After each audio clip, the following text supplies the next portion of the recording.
ప్రపంచవ్యాప్తంగా గత కొన్ని నెలలుగా ఎక్కడ చూసినా ఒక్కటే టెన్షన్. ఇరాన్ మరియు అమెరికా దేశాల మధ్య నడుస్తున్న యుద్ధ వాతావరణం, మిడిల్ ఈస్ట్ లో నిత్యం కురుస్తున్న మిస్సైళ్ల వర్షం చూసి ఎప్పుడు మూడో ప్రపంచ యుద్ధం వస్తుందో అని అందరూ భయపడ్డారు.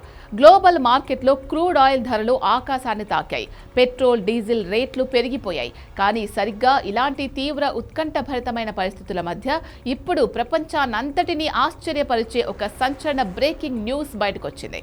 అవును, ఇరాన్ అధ్యక్షుడు మసౌద్ పెజెష్కియాన్ అంతర్జాతీయ సమాజానికి ఒక పెద్ద షాకింగ్ అండ్ పాజిటివ్ స్టేట్మెంట్ ఇచ్చారు. మాకు అణు ఆయుధాలు తయారు చేయాలి అనే ఆలోచన లేదు. ప్రపంచానికి ఆ నమ్మకాన్ని కల్పించడానికి మేము సిద్ధంగా ఉన్నాం అంటూ ఆయన ప్రకటించారు. అసలు యుద్ధం పీక్స్ లో ఉన్న సమయంలో ఇరాన్ ఇంతలా ఎందుకు తగ్గింది? అమెరికాతో వెనుక సీక్రెట్ చర్చలేమైనా జరుగుతున్నాయా?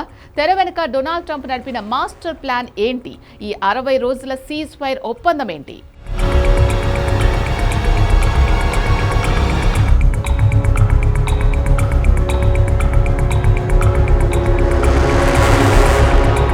అసలు మ్యాటర్లోకి వెళ్తే, ఇరాన్ అధికారిక మీడియా సంస్థల ప్రకారం president Masoud Pezeshkian Islamic republic of Iran broadcasting కార్యాలయాన్ని సందర్శించిన సందర్భంగా ఈ కీలక వ్యాఖ్యలు చేశారు. పశ్చిమాసియా ప్రాంతంలో శాంతిని నెలకొల్పడానికి అమెరికాతో జరుగుతున్న చర్చల నేపథ్యంలో ఆయన ఈ ప్రకటన చేయడం విశేషం. ఆయన ఏమన్నారంటే, మాకు అణు ఆయుధాలు కావాలని లేదు. ఈ ప్రాంతంలో ఎలాంటి అశాంతిని సృష్టించాలని కూడా మేము అనుకోవడం లేదు.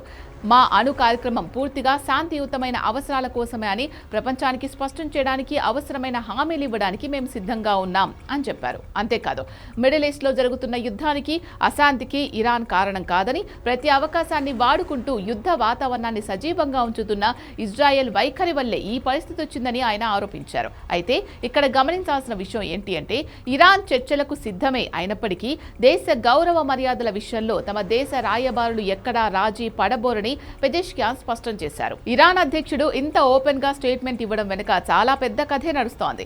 అంతర్జాతీయ మీడియా సంస్థ యాక్సియోస్ కథనం ప్రకారం అమెరికా మరియు ఇరాన్ దేశాల మధ్య ఒక చారిత్రాత్మక ఒప్పందం దాదాపు చివరి దశకొచ్చేసింది. అవును, ఇరు దేశాల మధ్య 60 రోజుల పాటు కాల్పుల విరమణ ప్రకటించేలా ఒక ఒప్పంద ముసాయిదా సిద్ధమైంది.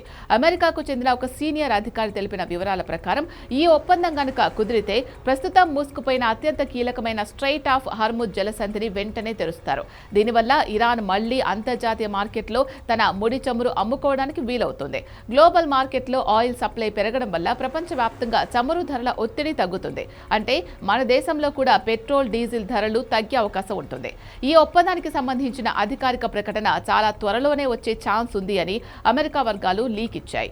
అయితే అమెరికా ఊరికే ఇరాన్కు ఈ ఉపశమనం కలిగించడం లేదు. దీని వెనుక ఒక కఠినమైన డిప్లొమాటిక్ ప్లాన్ ఉంది. దాన్నే రిలీఫ్ ఫర్ పర్ఫార్మెన్స్ అని పిలుస్తున్నారు. అంటే ఇరాన్ మాట మీద నిలబడి తన అణు కార్యక్రమాలను ఆపే కొద్దీ అమెరికా ఆ దేశంపై ఉన్న ఆంక్షలు ఒక్కొక్కటిగా ఎత్తేస్తుంది. ఈ డీల్ ప్రకారం వచ్చే 60 రోజుల విండోలో ఇరాన్ తన అణు కార్యక్రమాలను పూర్తిగా నిలిపివేయడం లేదా నిర్వీర్యం చేయడంపై చర్చలు జరపాలి. ఇరాన్ మొదటి నుంచి నాన్ ప్రొలిఫరేషన్ ట్రీటీకి లోబడే తమ అణు విద్యుత్, వైద్య, శాస్త్రీయ పరిశోధనలు జరుగుతున్నాయని చెప్తున్నప్పటికీ అమెరికా, దాని మిత్ర దేశాలు మాత్రం ఇరాన్ అణుబాంబు తయారు చేస్తోందని అనుమానిస్తూ వచ్చాయి.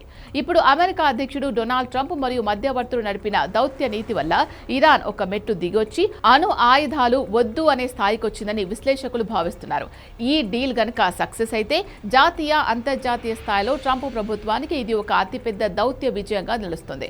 ఒకవేళ ఈ శాంతి ఒప్పందం నిజమైతే ప్రపంచ దేశాలకు, ముఖ్యంగా భారతదేశం లాంటి దేశాలకు చాలా పెద్ద ఉపశమనం లభిస్తుంది. ఎందుకంటే ఇరాన్ అమెరికా యుద్ధం వల్ల క్రూడ్ ఆయిల్ ధరలు భారీగా పెరిగిపోయాయి. దాంతో ఇండియాలో కూడా చమురు కంపెనీలు రేట్లు పెంచాల్సి వచ్చింది.